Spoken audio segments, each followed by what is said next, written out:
Hai,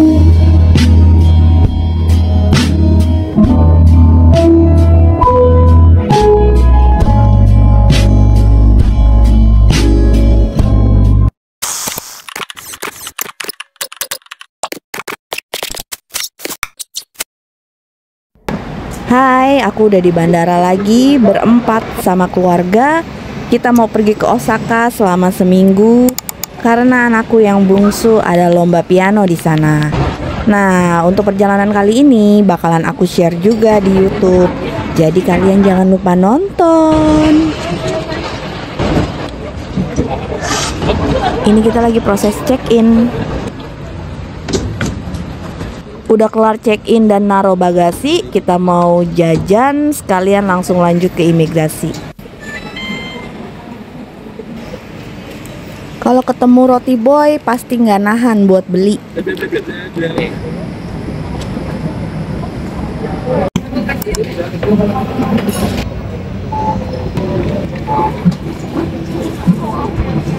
Selesai dari imigrasi, ini sekitar jam 10:30 mungkin.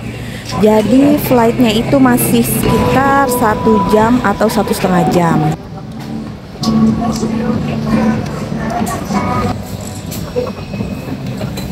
Ngopi ngemil dulu sambil nunggu waktu boarding.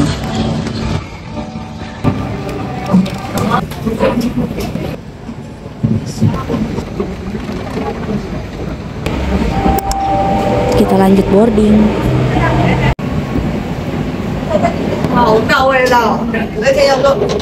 Allow us to be of service to you today sa ating mabuhay milers sa patuloy na pagtangkilik sa ating flag carrier. Flight kita kali ini pakai Philippine Airlines, jadi kita bakal transit di Manila. Ini ada tulisan free internet, tapi ku coba nggak bisa. Spill dong yang udah pernah bisa. Pastikan udah download film atau buku kalian siapin buat ngisi waktu selama perjalanan. Atau karena ini malam-malam mau tidur aja juga bisa. Bangkunya nggak ada layar TV-nya ya. Mau cerita sedikit, tiketnya dapat harga berapa? Jadi flight kita ini sempet carinya itu di bulan Juni 2025.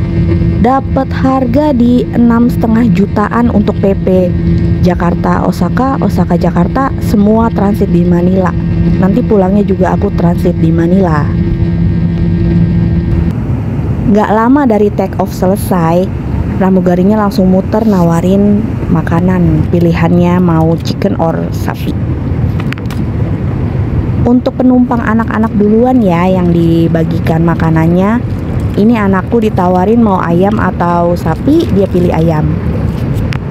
Lengkap kok ini sajiannya, ada dessert segala, ada salad, ada roti pakai butter. Untuk rasanya enak kok.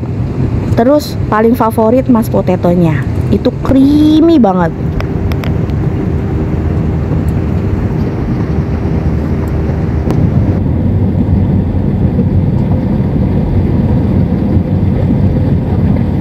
Ladies and gentlemen, please have your completed e-travel registration code ready upon arrival.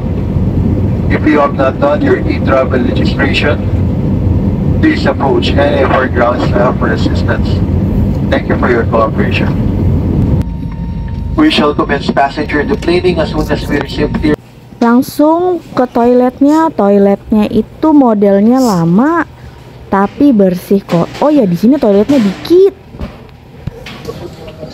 Bangku buat nunggunya ini juga hitungannya dikit ya. Banyak yang kayak deprok di lantai nggak kebagian. Transit di sini 2 jam. Penerbangan selanjutnya jam 9 itu yang ke Kansai. Aku mau cari sarapan dulu deh sama yang hangat-hangat, perut nggak enak rasanya.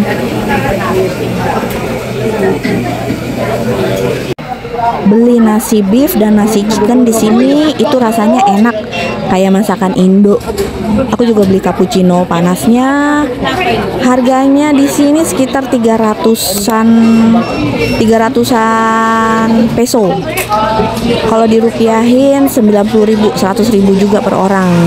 Mau dine in tapi nggak dapet tempat duduk, jadi aku bungkus aja. Ini looks dari nasi beefnya. Dagingnya tuh kayak daging semur lebaran, enak sih.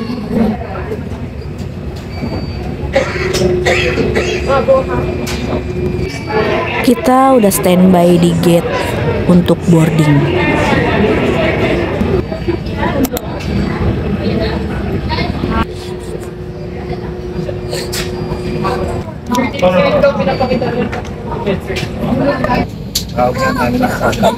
It's the heart of the Filipino welcomes on board Air 412 bound for Kansai. Our pilot in command is Captain Nick Buzon, ABS System.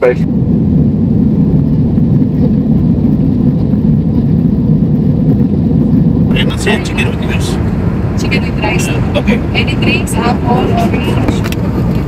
Langsung ditawarin makan, anakku pilih ayam lagi. Dapat cheesecake juga.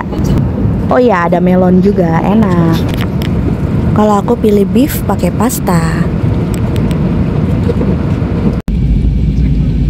Udah mau sampai nih guys. Oh iya, mau cerita sedikit. Kenapa pilihnya Philippine Airlines? Karena waktu cari flight untuk tanggal 8 Oktober yang terjangkau hanya ini. Landing stations.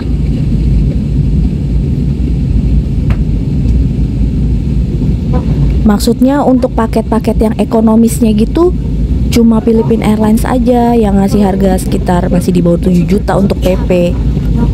Plus kita juga cocok sama waktu tiba di Jepangnya. Jadi kita mendarat nanti di Osaka sekitar jam setengah 2 atau jam 2 gitu, kan cocok tuh. Kan kalau hotel dan Airbnb di Jepang semuanya check in jam 3, jadi kita nggak perlu repot sama koper, bisa langsung check in. Pas udah beli tiketnya tuh sempet worry karena nonton di YouTube review soal Philippine Airlines ini nggak terlalu oke. Keluhan paling banyak yang aku tonton di YouTube pada bilang kalau gate-nya tuh dirubah-rubah, gate boarding. Nah, aku ngalamin itu juga. Yang di Jakarta aku ngalamin, yang di Manila ini aku ngalamin. Mau ke Osaka ke Manila enggak, dia tepat, dia gate-nya nggak berubah. Tapi dari Manila ke Jakarta berubah lagi. Tips dari aku, kalian harus aktif banget nanya sana sini. Jangan cuma nanya satu staff Philippine Airlines ya. Lihat-lihat pengumuman, papan pengumuman itu berubah juga. Jadi nanya terus. Apalagi kalau udah mau jamnya flight, loh kok nggak ada tanda-tanda mau boarding, ya itu berarti ada yang salah. Kalau perlu tanya penumpang lain, temen yang duduk orang lain yang duduk di bangku yang di gate yang sama, yang kayaknya tujuannya sama kayak kita. Pokoknya harus aktif nanya biar kita tahu info update-nya. Terus ada lagi keluhan soal jadwalnya ngaret, pindah-pindah, terus telatnya lama. Nah itu kebetulan aku nggak ngalamin. Alhamdulillahnya ini Philippine Airlines di trip kali ini bener-bener tepat waktu, banget tepat waktu. Cuma memang keluhannya soal gate yang berubah-berubah aja. Apalagi kemarin yang dari Manila ke Jakarta pas mau pulang, itu dirubah-rubahnya bener-bener ngacak banget. Pas aku masuk ke pesawat pun, loh kok kosong? Ternyata mereka salah gate. Mereka pada nunggu di gate yang tercetak di boarding pass. Semoga nextnya bila ada perubahan hal-hal penting terkait flight begini diinfokan oleh petugas-petugas di lapangan, yang bertugas di gate-nya kepada penumpang. Dipastikan semua penumpang terinformasikan dengan baik. Jadi mereka bisa menunggu di gate yang benar, gitu aja sih. Oh iya, waktu aku dari Osaka ke Manila pas balik pulang itu aku sempat request untuk tempat duduk. Bisa nggak kayak deketan, karena anakku ada yang masih kecil. Nah dia usahain banget, sangat membantu sekali. Bahkan petugas Philippine Airlines yang di Osaka, yang di Kansai, itu dia masih membantu untuk tempat duduk kita, aku keluarga pada saat penerbangan Manila ke Jakarta. Jadi dia usaha nelpon dan dia ngasih tahu kalau tempat duduknya udah dirubah lagi ya, jadi berdua gitu. Jadi anak-anak tuh bisa didampingi sama ortunya masing-masing gitu, satu-satu. Aku dampingin anakku satu, suamiku dampingi anakku satu gitu. Soalnya sebelumnya dapat tempat duduknya ngacak untuk flight yang Manila ke Jakarta. Itu masih petugas yang di Osaka loh yang ngebantu. Keren sih ini sebenarnya, cuman masalah komunikasi ke penumpang aja, perkara perubahan gate. Udah itu aja. Udah mantep sih ini.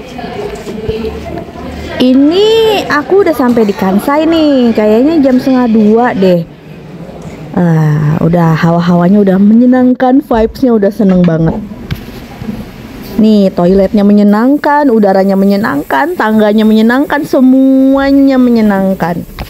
Di Jepang, tisu toilet itu yang bekas kita pakai nggak boleh dibuang ke tempat sampah. Lagi pula di dalam toilet ini nggak ada tempat sampah untuk tisu bekasnya. Jadi tisu bekasnya dimasukin ke dalam toiletnya, di flush. Itu larut dalam air. Tisunya khusus. Nah, ada tempat sampah khusus untuk membuang pembalut. Sama aja tempat sampahnya yang kayak di Jakarta, yang kayak di Indo untuk membuang pembalutnya.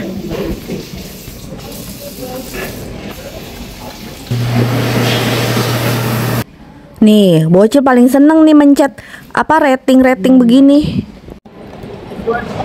Nah, kita udah keluar, udah dari ambil bagasi dan dari imigrasi kita naik lift mau ke lantai 2. Itu nanti nyambung langsung ke stasiun kereta, ke terminal bus atau taksi, atau kalian dijemput, itu tergantung transportasi kalian dari bandara menuju hotel atau penginapan masing-masing. Kalau aku mau naik kereta, jadi kita mau ke Nankai Station. Nah, aku kan kemarin Januari juga baru kesini. Jadi kita tuh udah punya Ichocha Card, kayak Itol Imani kalau di Indo. Nah, Ichocha Card aku bertiga itu masih ada. Punya anakku yang kecil itu hilang, jadi dia harus bikin lagi. Anakku yang kecil ini masih di bawah 12 tahun. Jadi bikin kartunya itu khusus di di ticket information di office-nya. Kalau kita yang dewasa gini bisa beli di vending machine. Itu vending machine-nya yang di bawah tulisan nambah itu, isi ulang juga di sana. Kartu anak-anak itu nanti ada namanya, dia nanti kalau ngetap itu bunyi penguin. Harganya pun otomatis 50% aja.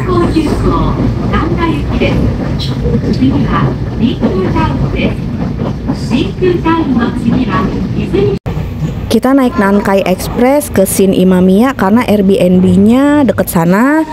Itu harganya 947 yen untuk yang dewasa. Kalau anak-anak itu separohnya 50%. Sekitar 3:30 kita udah sampai. Jalan kaki sekitar 10-12 menit ke Airbnb. Aku bakal lanjut review Airbnb dan juga hari pertama kemana, hari pertama di Osaka kemana, itu di video selanjutnya di part 2. Jadi jangan lupa nonton ya. Sampai sini dulu untuk video yang part 1. Terima kasih sudah menonton.